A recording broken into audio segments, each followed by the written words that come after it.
William James.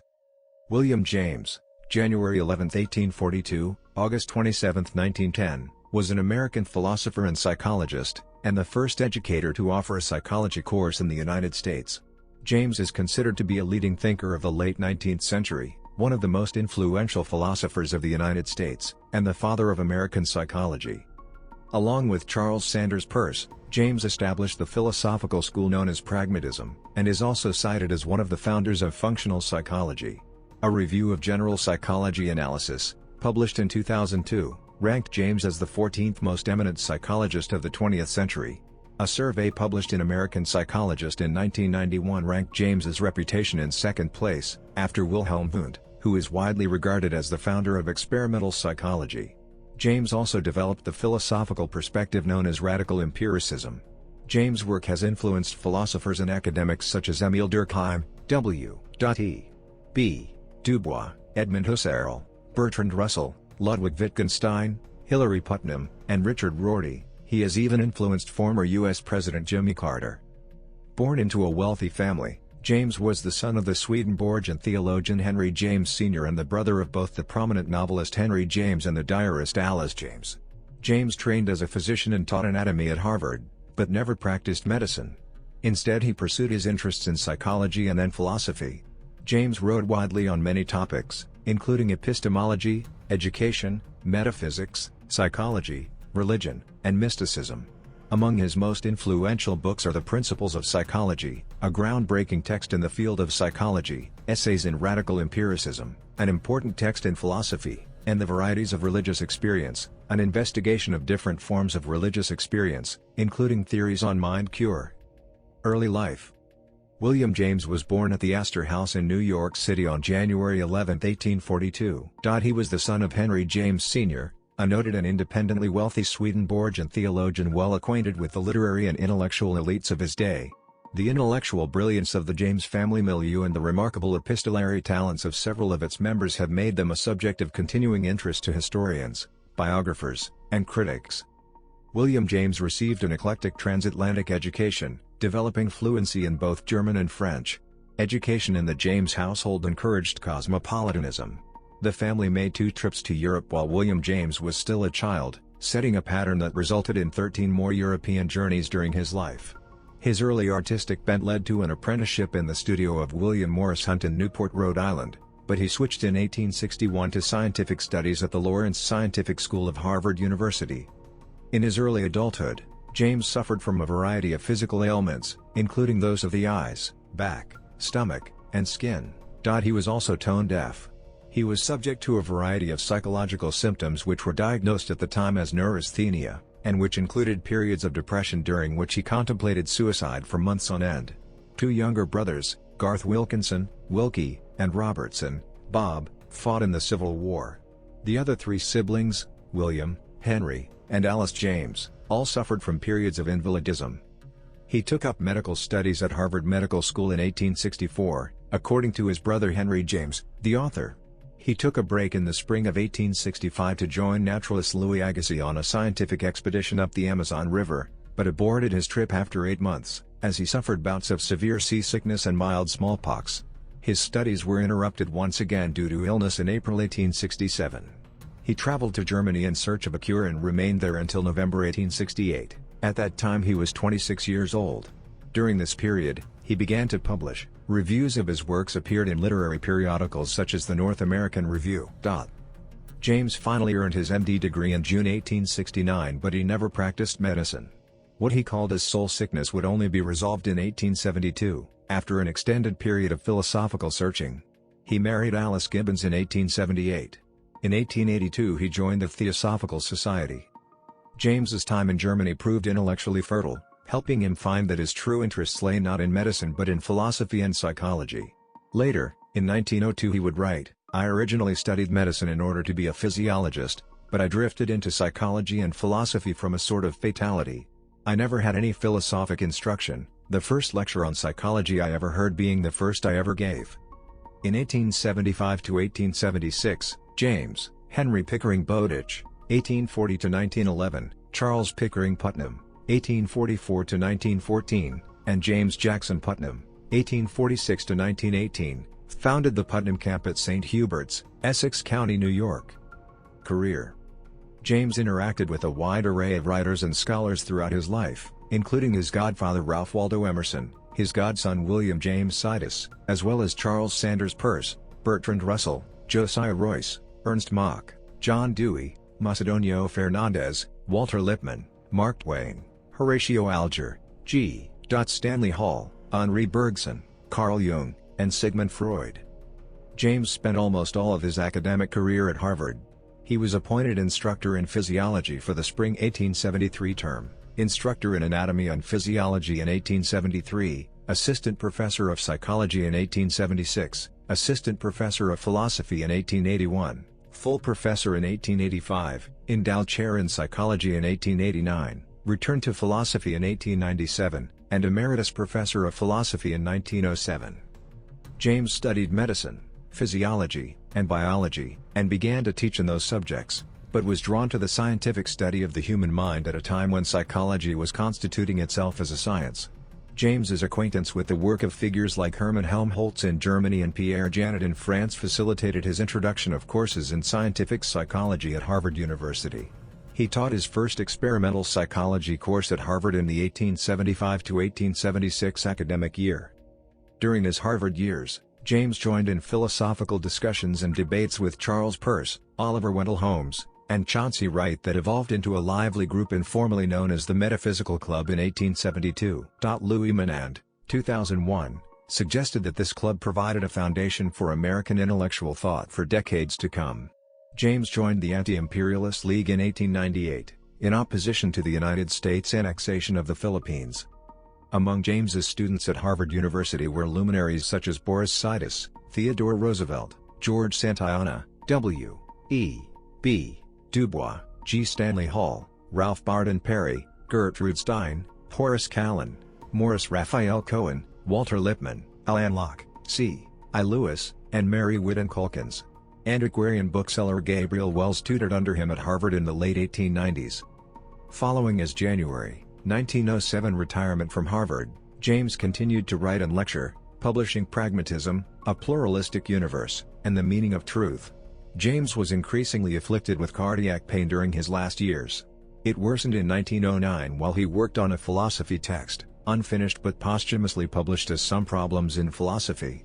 He sailed to Europe in the spring of 1910 to take experimental treatments which proved unsuccessful, and returned home on August 18. His heart failed on August 26, 1910, at his home in Chocorua, New Hampshire. He was buried in the family plot in Cambridge Cemetery, Cambridge, Massachusetts. He was one of the strongest proponents of the school of functionalism in psychology and of pragmatism in philosophy. He was a founder of the American Society for Psychical Research, as well as a champion of alternative approaches to healing. He challenged his professional colleagues not to let a narrow mindset prevent an honest appraisal of those beliefs. In an empirical study by Hagblum et al., using 6 criteria such as citations and recognition, James was found to be the 14th most eminent psychologist of the 20th century. Family. William James was the son of Henry James, Sr., of Albany, and Mary Robertson Walsh. He had 4 siblings, Henry, the novelist, Garth Wilkinson, Robertson, and Alice. William became engaged to Alice Howe Gibbons on May 10, 1878. They were married on July 10. They had 5 children: Henry, born May 18, 1879, William, born June 17, 1882, Herman, born 1884, died in infancy, Margaret, born March, 1887, and Alexander, the artist, born December 22, 1890. Writings. William James wrote voluminously throughout his life. A non-exhaustive bibliography of his writings, compiled by John McDermott, is 47 pages long. He gained widespread recognition with his monumental The Principles of Psychology, 1890, totaling 1,200 pages in 2 volumes, which took 12 years to complete. Psychology, the briefer course, was an 1892 abridgment designed as a less rigorous introduction to the field. These works criticized both the English associationist school and the Hegelianism of his day as competing dogmatisms of little explanatory value, and sought to reconceive the human mind as inherently purposive and selective. President Jimmy Carter's moral equivalent of war speech, on April 17, 1977, Equating the United States 1970s energy crisis, oil crisis and the changes and sacrifices Carter's proposed plans would require with the moral equivalent of war, may have borrowed its title, much of its theme in the memorable phrase from James' classic essay The Moral Equivalent of War derived from his last speech, delivered at Stanford University in 1906, and published in 1910, in which James considered one of the classic problems of politics, how to sustain political unity and civic virtue in the absence of war or a credible threat, and which sounds a rallying cry for service in the interests of the individual and the nation. Epistemology. James defined true beliefs as those that prove useful to the believer. His pragmatic theory of truth was a synthesis of correspondence theory of truth and coherence theory of truth, with an added dimension. Truth is verifiable to the extent that thoughts and statements correspond with actual things, as well as the extent to which they hang together, or cohere, as pieces of a puzzle might fit together. These are in turn verified by the observed results of the application of an idea to actual practice. The most ancient parts of truth, also once were plastic. They also were called true for human reasons. They also mediated between still earlier truths and what in those days were novel observations. Purely objective truth, truth in whose establishment the function of giving human satisfaction in marrying previous parts of experience with newer parts played no role whatsoever, is nowhere to be found. The reasons why we call things true is the reason why they are true, for to be true means only to perform this marriage function, he wrote. James held a worldview in line with pragmatism, declaring that the value of any truth was utterly dependent upon its use to the person who held it. Additional tenets of James's pragmatism include the view that the world is a mosaic of diverse experiences that can only be properly interpreted and understood through an application of radical empiricism.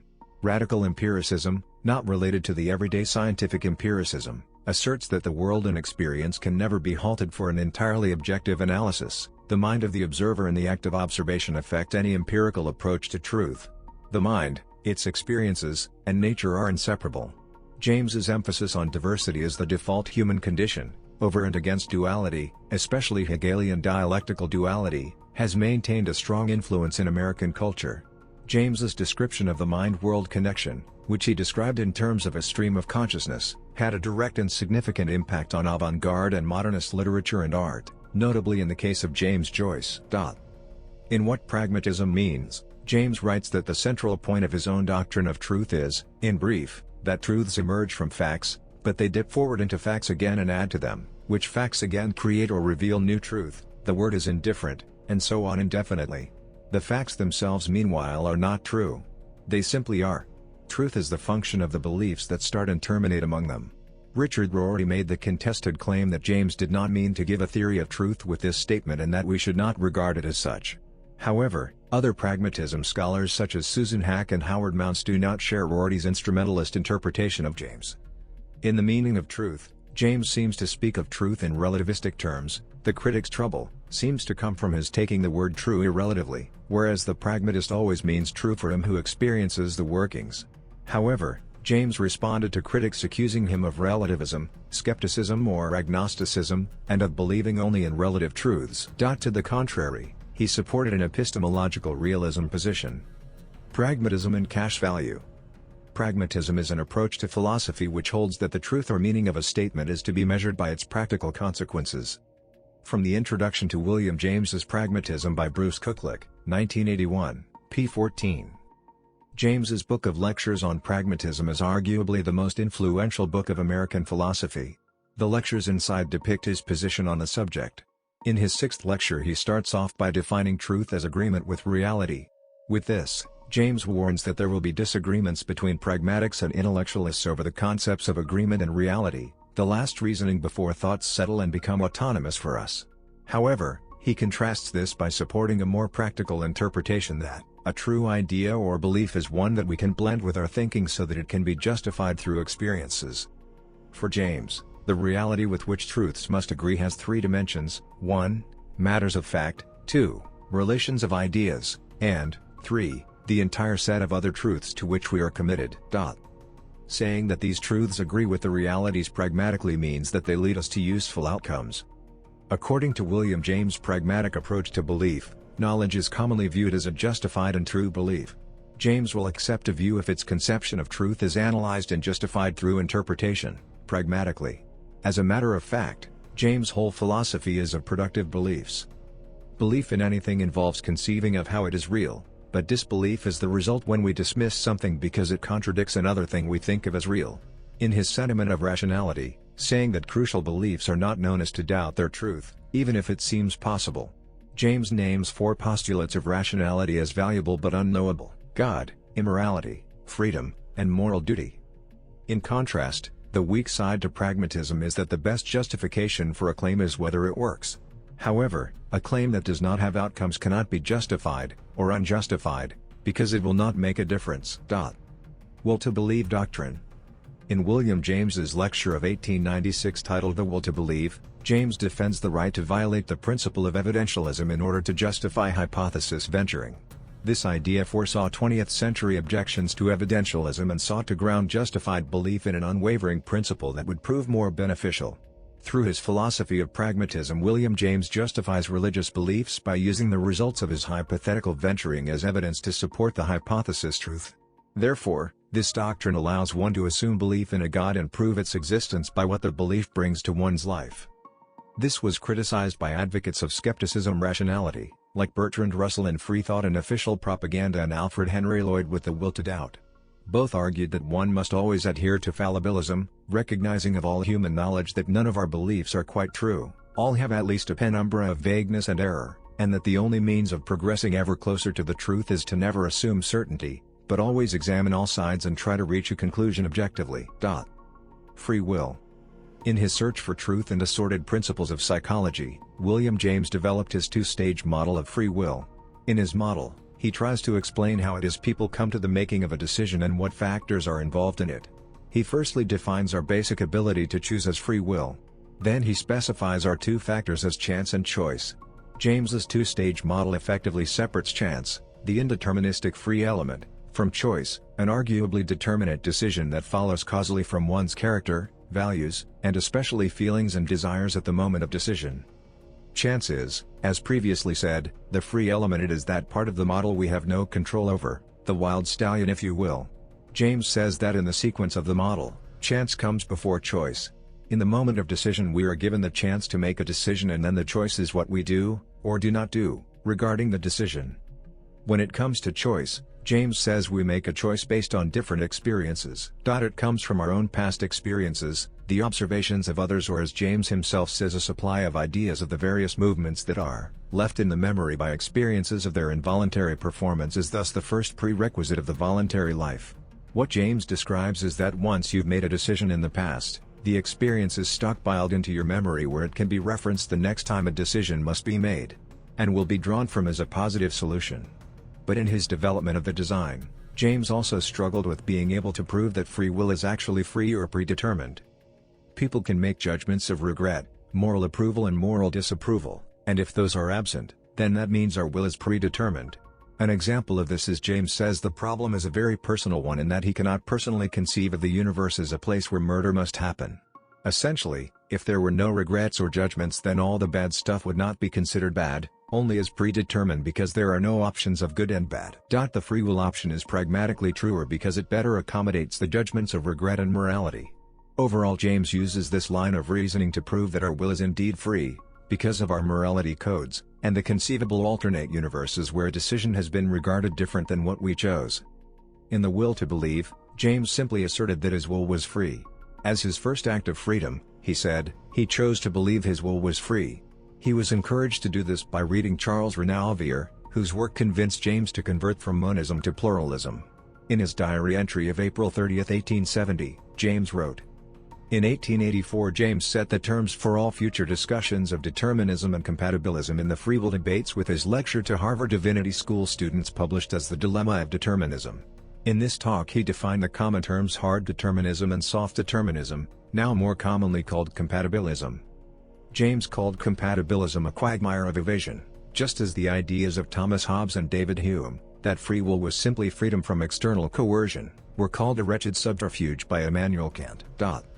James described chance as neither hard nor soft determinism, but indeterminism. He said, James asked the students to consider his choice for walking home from Lowell Lecture Hall after his talk. With this simple example, James laid out a two-stage decision process with chance and a present time of random alternatives, leading to a choice of one possibility that transforms an ambiguous future into a simple unalterable past. James' two-stage model separates chance, undetermined alternative possibilities, from choice, the free action of the individual, on which randomness has no effect. Subsequent thinkers using this model include Henri Poincaré, Arthur Hawley Compton, and Karl Popper. Philosophy of religion. James did important work in philosophy of religion. In his Gifford Lectures at the University of Edinburgh he provided a wide-ranging account of the varieties of religious experience, 1902, and interpreted them according to his pragmatic leanings. Some of the important claims he makes in this regard. James investigated mystical experiences throughout his life, leading him to experiment with chloral hydrate, 1870, amyl nitrite, 1875, nitrous oxide, 1882, and peyote, 1896. James claimed that it was only when he was under the influence of nitrous oxide that he was able to understand Hegel. He concluded that while the revelations of the mystic hold true, they hold true only for the mystic. For others, they are certainly ideas to be considered, but can hold no claim to truth without personal experience of such. American Philosophy, an encyclopedia, classes him as one of several figures who took a more pantheist or pandeist approach by rejecting views of God as separate from the world. Mysticism. William James provided a description of the mystical experience, in his famous collection of lectures published in 1902 as The Varieties of Religious Experience. These criteria are as follows. Instincts. Like Sigmund Freud, James was influenced by Charles Darwin's theory of natural selection. At the core of James' theory of psychology, as defined in the Principles of Psychology, 1890, was a system of instincts. James wrote that humans had many instincts, even more than other animals. These instincts, he said, could be overridden by experience and by each other, as many of the instincts were actually in conflict with each other. In the 1920s, however, psychology turned away from evolutionary theory and embraced radical behaviorism. Theory of emotion. James is one of the two namesakes of the James Lange theory of emotion, which he formulated independently of Carl Lange in the 1880s. The theory holds that emotion is the mind's perception of physiological conditions that result from some stimulus. In James's oft-cited example, it is not that we see a bear, fear it, and run, we see a bear and run, consequently, we fear the bear. Our mind's perception of the higher adrenaline level, heartbeat, etc. is the emotion. This way of thinking about emotion has great consequences for the philosophy of aesthetics as well as to the philosophy and practice of education. Here is a passage from his great work, The Principles of Psychology, that spells out those consequences. The theory of emotion was also independently developed in Italy by the anthropologist Giuseppe Sergi. In order to give due credit, it should be called the James Lange-Sergi theory of emotion. William James Baer. From Joseph Ledoux's description of William James's emotion. Philosophy of history. One of the long-standing schisms in the philosophy of history concerns the role of individuals in social change. One faction sees individuals, as seen in Dickens' A Tale of Two Cities and Thomas Carlyle's The French Revolution, a history, as the motive power of history, and the broader society as the page on which they write their acts. The other sees society as moving according to holistic principles or laws, and sees individuals as its more or less willing pawns. In 1880, James waded into this controversy with Great Men, Great Thoughts, and the Environment, an essay published in the Atlantic Monthly. He took Carlyle's side, but without Carlyle's one-sided emphasis on the political/military sphere, upon heroes as the founders or overthrowers of states and empires. A philosopher, according to James, must accept geniuses as a given entity the same way as a biologist accepts as an entity Darwin's spontaneous variations. The role of an individual will depend on the degree of its conformity with the social environment, epoch, moment, etc. James introduces a notion of receptivities of the moment. The societal mutations from generation to generation are determined, directly or indirectly, mainly by the acts or examples of individuals whose genius was so adapted to the receptivities of the moment or whose accidental position of authority was so critical that they became ferments, initiators of movements, setters of precedent or fashion, centers of corruption, or destroyers of other persons, whose gifts, had they had free play, would have led society in another direction. View on spiritualism and associationism. James studied closely the schools of thought known as associationism and spiritualism. The view of an associationist is that each experience that one has leads to another, creating a chain of events. The association does not tie together two ideas, but rather physical objects. This association occurs on an atomic level. Small physical changes occur in the brain which eventually form complex ideas or associations. Thoughts are formed as these complex ideas work together and lead to new experiences. Isaac Newton and David Hartley both were precursors to this school of thought, proposing such ideas as physical vibrations in the brain, spinal cord, and nerves are the basis of all sensations, all ideas, and all motions. James disagreed with associationism in that he believed it to be too simple. He referred to associationism as psychology without a soul because there is nothing from within creating ideas, they just arise by associating objects with one another. On the other hand, a spiritualist believes that mental events are attributed to the soul. Whereas in associationism, ideas and behaviors are separate, in spiritualism, they are connected. Spiritualism encompasses the terminatism, which suggests that ideas cause behavior. Ideas of past behavior influence the way a person will act in the future. These ideas are all tied together by the soul. Therefore, an inner soul causes one to have a thought, which leads them to perform a behavior, and memory of past behaviors determine how one will act in the future. James had a strong opinion about these schools of thought. He was, by nature, a pragmatist and thus took the view that one should use whatever parts of theories make the most sense and can be proven. Therefore, he recommended breaking apart spiritualism and associationism and using the parts of them that make the most sense. James believed that each person has a soul, which exists in a spiritual universe, and leads a person to perform the behaviors they do in the physical world. James was influenced by Emanuel Swedenborg, who first introduced him to this idea. James stated that, although it does appear that humans use associations to move from one event to the next, this cannot be done without this soul tying everything together. For, after an association has been made, it is the person who decides which part of it to focus on, and therefore determines in which direction following associations will lead. Associationism is too simple in that it does not account for decision-making of future behaviors, and memory of what worked well and what did not. Spiritualism, however, does not demonstrate actual physical representations for how associations occur. James combined the views of spiritualism and associationism to create his own way of thinking. James was a founding member and vice president of the American Society for Psychical Research. The lending of his name made Leonora Piper a famous medium. In 1885, the year after the death of his young son, James had his first sitting with Piper at the suggestion of his mother-in-law. He was soon convinced that Piper knew things she could only have discovered by supernatural means. He expressed his belief in Piper by saying, "If you wish to upset the law that all crows are black, it is enough if you prove that one crow is white. My white crow is Mrs. Piper." However, James did not believe that Piper was in contact with spirits.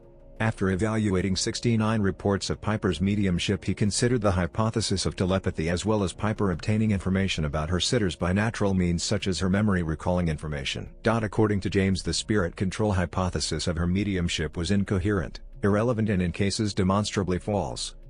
James held seances with Piper and was impressed by some of the details he was given. However, according to Massimo Polidoro, a maid in the household of James was friendly with a maid in Piper's house, and this may have been a source of information that Piper used for private details about James. Bibliographers Frederick Burkhardt and Fredson Bowers, who compiled the works of James, wrote it is thus possible that Mrs. Piper's knowledge of the James family was acquired from the gossip of servants, and that the whole mystery rests on the failure of the people upstairs to realize that servants also have ears. James was convinced that the future will corroborate the existence of telepathy. Psychologists such as James McKeen Cattell and Edward B. Titchener took issue with James's support for psychical research and considered his statements unscientific. Cattell, in a letter to James, wrote that the Society for Psychical Research is doing much to injure psychology. James' theory of the self. James' theory of the self divided a person's mental picture of self into two categories, the me and the I. The me can be thought of as a separate object or individual a person refers to when describing their personal experiences, while the I is the self that knows who they are and what they have done in their life. Both concepts are depicted in the statement, "I know it was me who ate the cookie." He called the me part of self the empirical me and the I part the pure ego. For James, the I part of self was the thinking self, which could not be further divided. He linked this part of the self to the soul of a person, or what is now thought of as the mind. Educational theorists have been inspired in various ways by James's theory of self, and have developed various applications to curricular and pedagogical theory and practice. James further divided the me part of self into a material, a social, and a spiritual self, as below. Material self. The material self consists of things that belong to a person or entities that a person belongs to. Thus, Things like the body, family, clothes, money, and such make up the material self. For James, the core of the material self was the body. Second to the body, James felt a person's clothes were important to the material self. He believed a person's clothes were one way they expressed who they felt they were, or clothes were a way to show status, thus contributing to forming and maintaining one's self-image. Money and family are critical parts of the material self. James felt that if one lost a family member, a part of who they are was lost also. Money figured in one's material self in a similar way. If a person had significant money then lost it, who they were as a person changed as well. Social self. Our social selves are who we are in a given social situation. For James, people change how they act depending on the social situation that they are in. James believed that people had as many social selves as they did social situations they participated in. For example, a person may act in a different way at work when compared to how that same person may act when they are out with a group of friends. James also believed that in a given social group, an individual's social self may be divided even further. An example of this would be, in the social context of an individual's work environment, the difference in behavior when that individual is interacting with their boss versus their behavior when interacting with a co-worker. Spiritual self. For James, the spiritual self was who we are at our core. It is more concrete or permanent than the other two selves. The spiritual self is our subjective and most intimate self. Aspects of a spiritual self include things like personality, core values, and conscience that do not typically change throughout an individual's lifetime. The spiritual self involves introspection, or looking inward to deeper spiritual, moral, or intellectual questions without the influence of objective thoughts. For James, achieving a high level of understanding of who we are at our core, or understanding our spiritual selves is more rewarding than satisfying the needs of the social and material selves. Pure ego. What James refers to as the I self. For James, the pure ego is what provides the thread of continuity between our past, present, and future selves. The pure ego's perception of consistent individual identity arises from a continual stream of consciousness. James believed that the pure ego was similar to what we think of as the soul, or the mind. The pure ego was not a substance and therefore could not be examined by science. Notable works. Collections. Notable works. Collections. Notable works. Collections. Notable works. Collections.